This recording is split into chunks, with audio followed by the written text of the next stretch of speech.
कैसे हो भाइयों। मैं अर्जुन त्यागी और आप देख रहे हैं मेरा यूट्यूब चैनल एग्ज़ाम कंटेंट्स। तो आज मैं आपके लिए लाया हूँ संविधान की लेक्चर 2। ठीक है, लेक्चर 2 है आज, जिसमें मैं आपको आज 1858 से 1946 तक के बीच में क्या क्या हुआ वो सब बताऊंगा। ठीक है, इसमें एक्ट ही होंगे। कल भी मैंने एक्ट ही कराए थे आपको। ठीक है, कल मैं 1858 तक करा चुका हूँ और आज 1858 से आगे 1946 तक है। ठीक है, और ये वीडियो आपको यूपीएसआई, पीसीएस और आरओ में मदद करेगी तैयारी में। ठीक है, तो देखते रहिए मेरा यूट्यूब चैनल एग्जाम कंटेंट्स और सब्सक्राइब करना ना भूलें चैनल को। और सब्सक्राइब करने के बाद बेल आइकन जरूर दबाएं, जिससे कि आपको मेरी नेक्स्ट वीडियो की नोटिफिकेशन टाइम पर मिलती रहे। ठीक है, और वीडियो को शेयर कीजिए। ठीक है भाइयों, और लाइक कीजिए और कमेंट करके बता सकते हैं आपको आप अपना एक्सपीरियंस कि आपको वीडियो कैसी लगी। ठीक है, और कोई आपका क्वेश्चन है तो आप मुझसे कमेंट करके पूछ सकते हैं। ठीक है भाइयों, चलिए शुरू करते हैं। तो कल मैं 1858 तक करा चुका हूँ। आज आगे 1858 एक्ट देख लेते हैं क्या है। ठीक है, तो आगे है 1858 एक्ट। 1858 एक्ट के बारे में देखते हैं क्या है। ठीक है भाइयों, चलिए शुरू करते हैं। तो 1858 एक्ट बताता हूँ मैं आपको क्या है। 1858 जो है वो 1857 की क्रांति के बाद यह एक्ट पारित हुआ। ठीक है, 1857 की क्रांति के बाद, 1857 क्रांति तो याद नहीं होगा आपके बाद यह एक्ट पारित किया गया। ठीक है, पारित किया गया। भाइयों नोट्स ज़रूर बना लीजिए, ये आपके अब नहीं तो आगे काम आ जाएंगे। ठीक है, ये आप बहुत अच्छे नोट्स बनवा रहा हूँ मैं आपके, बहुत गहन अध्ययन से बनाए गए हैं ये। ठीक है, उनको ही मैं आपको पढ़ा रहा हूँ। ठीक है भाइयों, तो चलिए चलते हैं आगे। तो ये 1858 एक्ट जो है वो 1857 की क्रांति के बाद एक्ट पारित किया गया। ठीक है, आगे चलते हैं और क्या क्या है इसकी विशेषता। इसके अंतर्गत भारत का शासन, इस एक्ट के अंतर्गत, इसके अंतर्गत भारत का शासन कंपनी के हाथ से निकलकर,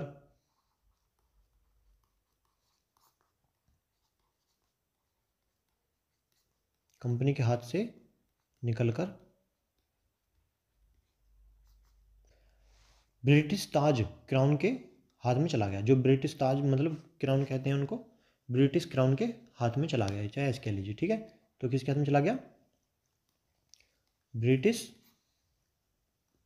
ताज, या फिर आप क्राउन कह लीजिए। ठीक है, क्राउन के हाथ में चला गया। ठीक है, आगे चलते हैं, आगे देखते हैं क्या हुआ। लिखते रहिएगा मेरे साथ साथ, नोट्स बना लीजिए। ठीक है, और आगे भारत के जो गवर्नर जनरल को अब वायसराय भी कहा जाने लगा। ठीक है, जो भारत के गवर्नर जनरल हुआ करते थे, मैंने बताया आपको भारत के गवर्नर जनरल कैसे कैसे बने। ठीक है, 3 प्रेसिडेंसी थी वो, फिर 2 मुंबई और मद्रास कलकत्ता के अधीन आ गई। ठीक है, तो वहाँ के गवर्नर को बंगाल का गवर्नर कहा जाने लगा, फिर बंगाल के गवर्नर को गवर्नर जनरल कहा जाने लगा, तो फिर भारत के गवर्नर जनरल कहा जाने लगा फिर ऐसे। ठीक है, तो अब भारत के गवर्नर जनरल को अब वायसराय भी कहा जाने लगा इस 1858 एक्ट के दौरान। ठीक है, तो भारत के गवर्नर जनरल को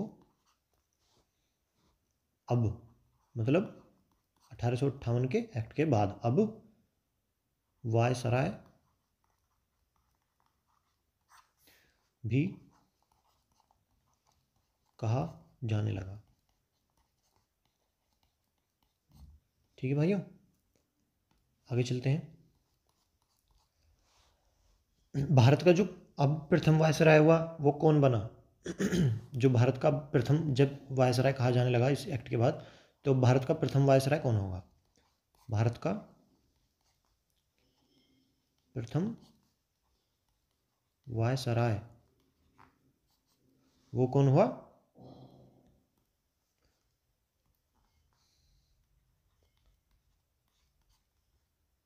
लॉर्ड कैनिंग। ठीक है, तो कौन बना? Lord Canning. ठीक है भाइयों, आगे चलते हैं।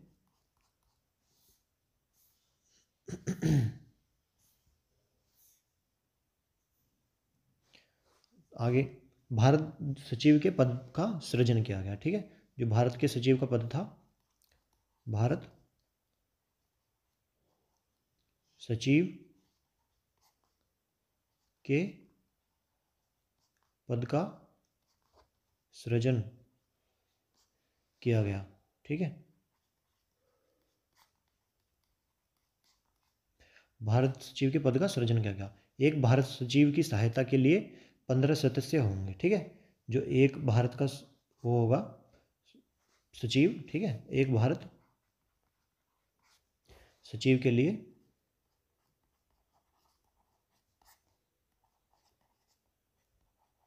सचिव की सहायता के लिए, सचिव के सहायता के लिए, उसकी हेल्प कराने के लिए कितने सदस्य होंगे? 15। ठीक है, 15 सदस्य होंगे। वो कौन होंगे? जो भारत संबंधी कार्यों को नियंत्रित करेंगे। ठीक है, वो क्या करेंगे? उनकी उसकी सहायता में भारत संबंधी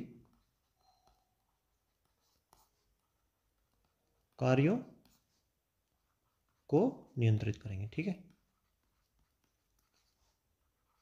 नियंत्रित करेंगे। तो भारत के सचिव के पद का सृजन किया गया। ठीक है, 1858 एक्ट में एक भारत सचिव की सहायता के लिए 15 सदस्य होंगे। ठीक है भाइयों, और जो भारत संबंधी कार्यों को नियंत्रित करेंगे। उनका केवल ये काम था कि वो भारत संबंधी कार्यों को नियंत्रित करेंगे। ठीक है भाइयों, आगे चलते हैं।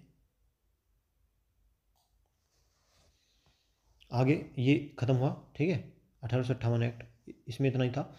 और आगे आता है फिर 1861 भारत परिषद अधिनियम। ठीक है, 1861 भारत परिषद अधिनियम। कहीं भी नहीं मिलेगा भाई ऐसा कंटेंट, और इसको बस इसको पढ़ के चले जाना। ठीक है, मेरी वीडियो को देख के आप वीडियो को बार बार देखेंगे ना, तो आपको वैसे ही याद हो जाएगा कि बार बार किसी चीज़ को देखते ना या सुनते हैं तो अपने आप याद हो जाता है वो। ठीक है, तो बार बार देखिए वीडियो को। और बताता हूँ 1861 भारत परिषद अधिनियम में क्या क्या लागू हुआ, क्या क्या कानून आए। ठीक है, तो पहले नंबर से चलते हैं।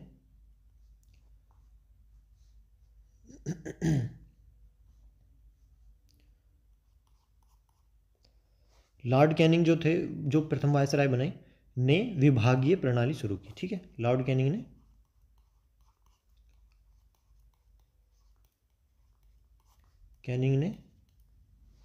विभागीय विभागीय प्रणाली शुरू की। ठीक है, प्रणाली शुरू की। लॉर्ड कैनिंग ने विभागीय प्रणाली शुरू की। इसी से मंत्रिमंडलीय व्यवस्था की नींव पड़ी। ठीक है, ये जो प्रणाली शुरू की थी इन्होंने विभागीय, इसी से किसकी नींव पड़ी? मंत्रिमंडलीय व्यवस्था की। ठीक है, इसी से मंत्रिमंडलीय व्यवस्था की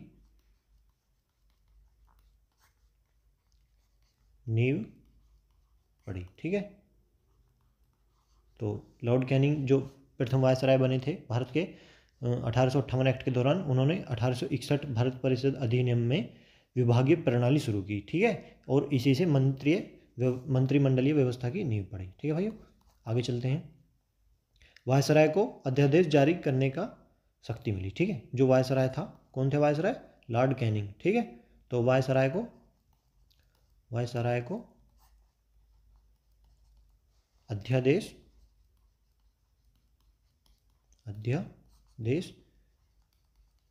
जारी करने की जारी करने की शक्ति मिली। ठीक है, तो लॉर्ड कैनिंग थे तो उनको अध्यादेश जारी करने की शक्ति मिली। और उसकी अवधि क्या होती थी, जो अध्यादेश जारी किया जाता था 6 माह। ठीक है, 6 माह उसकी अधिकतम अवधि थी, अधिकतम अवधि थी, मतलब 6 माह तक उसका कुछ ना कुछ रिजल्ट देना होता था उनको। ठीक है, तो इसमें 1861 भारत परिषद अधिनियम में इतना ही। ठीक है, अब आगे चलते हैं, आगे देखते हैं कौन सा अधिनियम आया। ठीक है भैया, लिखते रहना। और इससे आगे देखते हैं 1892। 1892 में आया फिर भारत परिषद अधिनियम। ठीक है, अब 1892 में भारत परिषद अधिनियम के बारे में देखते हैं क्या क्या कानून लागू हुए, क्या क्या नया चेंज हुआ। तो ये 1861 भारत परिषद अधिनियम के बाद 1892 में ही 1892 में भारत परिषद अधिनियम आया। ठीक है, इसमें जानते हैं क्या क्या हुआ। परिषद के भारतीय सदस्यों को बजट पर बहस करने, प्रश्न पूछने का अधिकार मिला। इस एक्ट के द्वारा जो परिषद के जो भारतीय मतलब जो भारत के सदस्य थे, भारतीय सदस्यों को बजट पर बहस करने तथा प्रश्न पूछने का अधिकार मिला। ठीक है, तो इस एक्ट से पहले तक भारत के जो लोग थे उनको परिषद में इतना भी अधिकार नहीं था कि वो के क्वेश्चन भी पूछ सकें या फिर बजट पर बहस कर सकें। तो 1892 भारत परिषद अधिनियम के बाद जो परिषद के भारतीय सदस्य थे उनको बजट पर बहस करने तथा प्रश्न पूछने का अधिकार मिल गया इस 1892 भारत परिषद अधिनियम के द्वारा। ठीक है भाइयों, आगे चलते हैं। आगे फिर आता है 1909। 1909 में मार्ले मिंटो सुधार। ठीक है, सुना होगा आपने, इसके बारे में बताऊंगा मैं अब आपको। तो 1909 में हुआ ये मार्ले मिंटो सुधार। आइए जानते हैं क्या था ये, क्या है इसके बारे में। 1909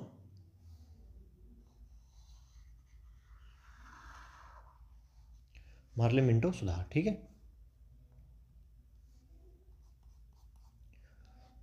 मुसलमानों के लिए पृथक निर्वाचन मंडल की व्यवस्था की गई। मुसलमानों के लिए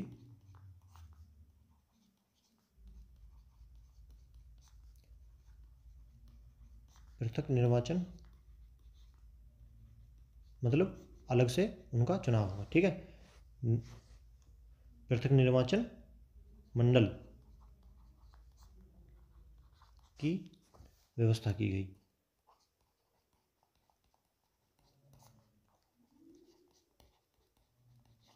ठीक है भैया, और जो भारत विभाजन की नींव मानी जाती है। यही कारण था कि जो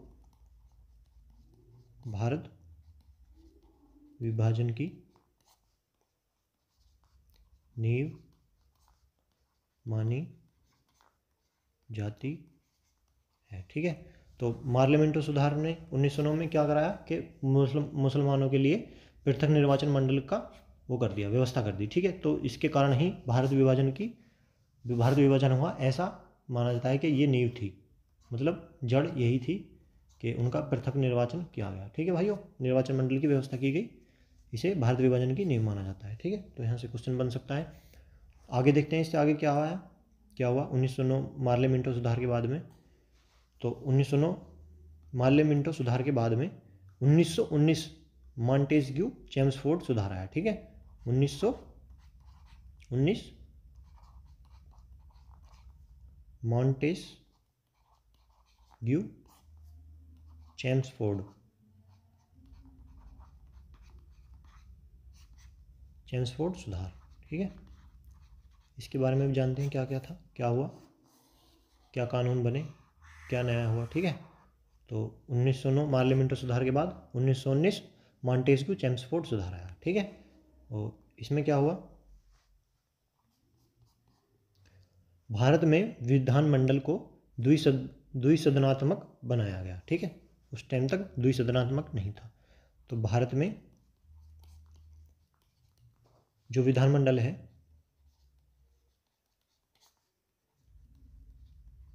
विधानमंडल को द्विसदनात्मक,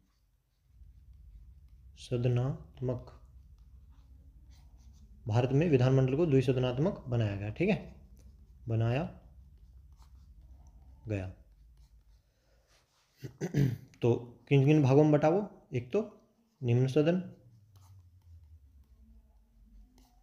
निम्न सदन को विधानसभा कहा जाता है, विधानसभा कहा गया विधानसभा, ठीक है। वो नंबर 2 पर उच्च सदन, जिसको विधान परिषद कहा गया।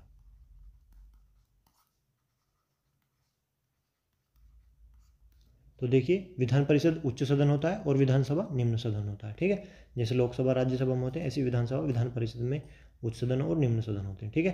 तो 1919 मॉन्टेस्क्यू चेम्सफोर्ड सुधार ने भारत में विधानमंडल को द्विसदनात्मक बनाया, ठीक है, दो भागों में बांट दिया, निम्न सदन और उच्च सदन में, ठीक है भाइयों। और क्या किया इसने, मॉन्टेस्क्यू चेम्सफोर्ड ने ये लोक सेवा आयोग बनाया, ठीक है। इसने ही लोक सेवा आयोग बना इसी दौरान, ठीक है, इसी दौरान, ठीक है भाइयों। तो आगे चलते हैं, आगे क्या क्या हुआ आगे देख लेते हैं। इससे आगे फिर आता है, इससे आगे आया आपका 1935 का भारत शासन अधिनियम। 1935 भारत शासन अधिनियम।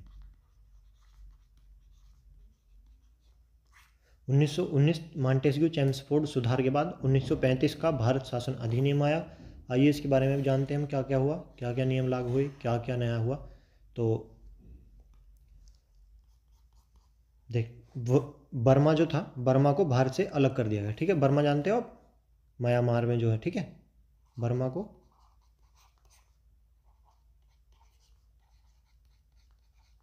भारत से अलग कर दिया गया, ठीक है, विभाजन हो गया म्यांमार का, ठीक है भाइयों। और आगे देखते हैं इससे आगे, फिर बर्मा के बाद जो 1935 भारत शासन अधिनियम द्वारा बर्मा को भारत से अलग कर दिया गया, ठीक है। फिर आगे संघीय न्यायालय की व्यवस्था की गई, कहाँ पे, दिल्ली में, ठीक। तो संघीय न्यायालय, संघीय न्यायालय की व्यवस्था की गई, कहाँ पे, दिल्ली में। संघीय न्यायालय की व्यवस्था की गई दिल्ली में, ठीक है भाइयों। और क्या हुआ इसमें, शक्तियों का विभाजन किया गया, शक्तियों का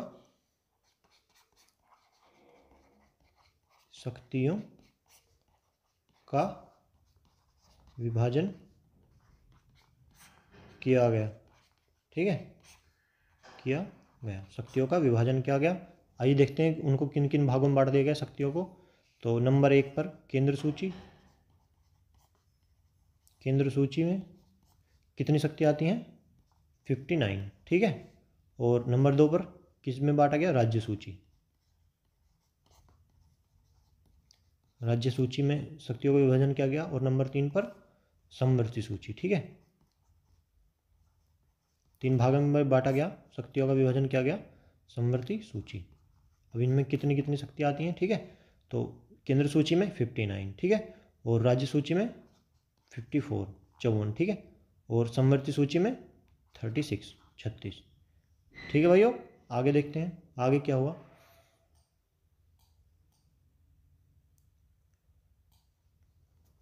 तो शक्तियों को विभाजन कर दिया और क्या किया, ब्रिटिश शासित राज्यों में चुनाव कराने जाएंगे, ठीक है, कराने शुरू कर दी, ठीक है। जो ब्रिटिश शासित राज्य थे, ब्रिटिश शासित राज्यों में चुनाव कराए जाएंगे, ठीक। तो फिर जब चुनाव कराए जाएंगे तो चुनाव हुआ, फिर चुनाव हुआ, और चुनाव कब हुआ, पहली बार 1937 में, ठीक है, 1937 में चुनाव हुआ, ठीक है भाई। तो प्रथम यूपी के सीएम बने उस टाइम पर, कौन बने, प्रथम यूपी के सीएम, चीफ मिनिस्टर कौन बने, गोविंद बल्लभ पंत। कौन भाई, गोविंद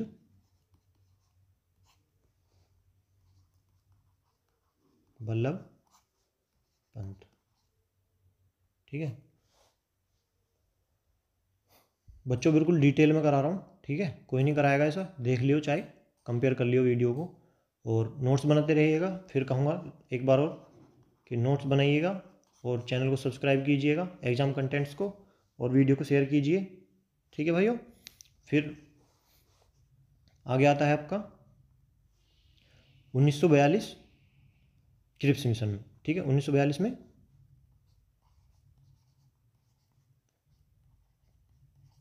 क्रिप्स मिशन, ठीक, 1942 में क्रिप्स मिशन। आइए देखते हैं इसमें क्या क्या हुआ 1942 क्रिप्स मिशन में। और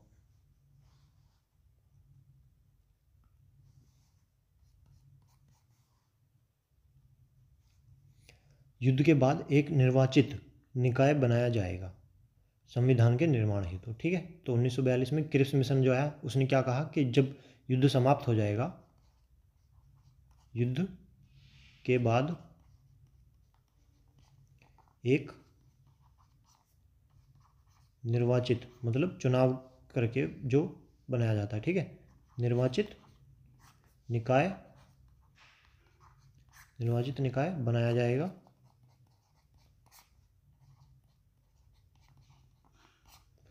संविधान के निर्माण हेतु, ठीक है, संविधान के निर्माण हेतु, ठीक है भाइयों। तो 1942 के रिजोल्यूशन में क्या कहा गया कि जब युद्ध समाप्त हो जाएगा तो एक निर्वाचित निकाय बनाया जाएगा संविधान के निर्माण हेतु, ठीक है। आगे देखते हैं आगे क्या हुआ यहाँ पे। इसके दौरान भारत को यह अधिकार होगा कि वह राष्ट्रमंडल में रहे या ना रहे, ठीक है। अब भारत का अधिकार बढ़ा दिया, भारत को यह अधिकार होगा कि वह राष्ट्रमंडल में रहे या ना रहे, ठीक है। ये उसके अधिकार में होगा वो कि वो अपने राष्ट्रमंडल में रहना चाहता है या नहीं रहना चाहता, ठीक है। अब उस पर कंपनी का या फिर किसी का कोई अधिकार नहीं होगा, केवल भारत अपनी इच्छा से राष्ट्रमंडल में रह सकता है या नहीं, ठीक है। और देशी रियासतों को स्वतंत्रता मिलेगी, ठीक है। अब जो देशी रियासतें थी, देशी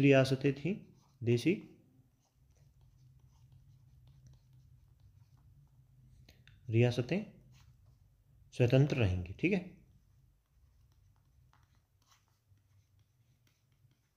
देशी रियासतों को स्वतंत्र कर दिया गया, ठीक है भाइयों। तो ये 1942 क्रिप्स मिशन के दौरान हुआ, ठीक है। आगे चलते हैं, आगे क्या आता है, फिर आता है 1946 में कैबिनेट मिशन, कैबिनेट मिशन, ठीक है। तो कैबिनेट मिशन के बारे में बताऊंगा अभी मैं आपको, और ये लास्ट है, ठीक है। आज के लेक्चर 2 का लास्ट टॉपिक 1946 कैबिनेट मिशन, ठीक है भाइयों। आइए देखते हैं क्या हुआ इसमें। 3 सदस्य थे इसमें,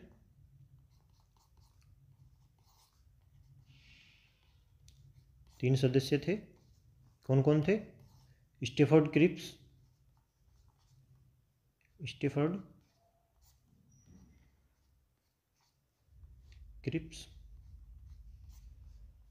नंबर 2 पेंथिक लॉरेंस,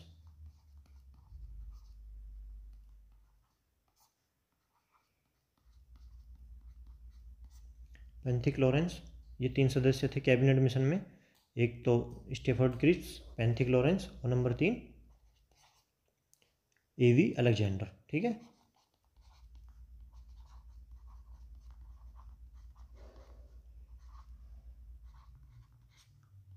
अलेक्जेंडर, ठीक है। तो यहाँ कैबिनेट मिशन से आपके एग्जाम में इतना ही पूछा जाएगा, क्योंकि ये यूपीएसआई लेवल या पीसीएस या फिर आरओ या आरओ लेवल में इससे ऊपर नहीं पूछा जाएगा। वैसे मैं इस पर और डिटेल में बता सकता हूँ, यदि आपको चाहिए तो आप मुझे कमेंट करके बता सकते हैं, ठीक है भाइयों।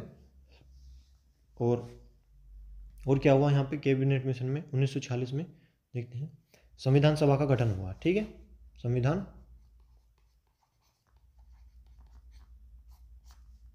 सभा का गठन हुआ, ठीक। संविधान सभा का गठन हुआ, जिसकी इसकी पहली बैठक इसकी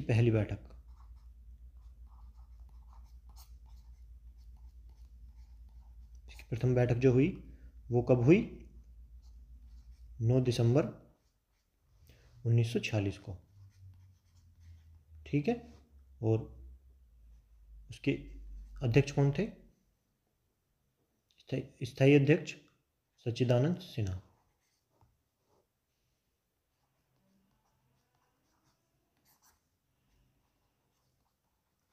ठीक है।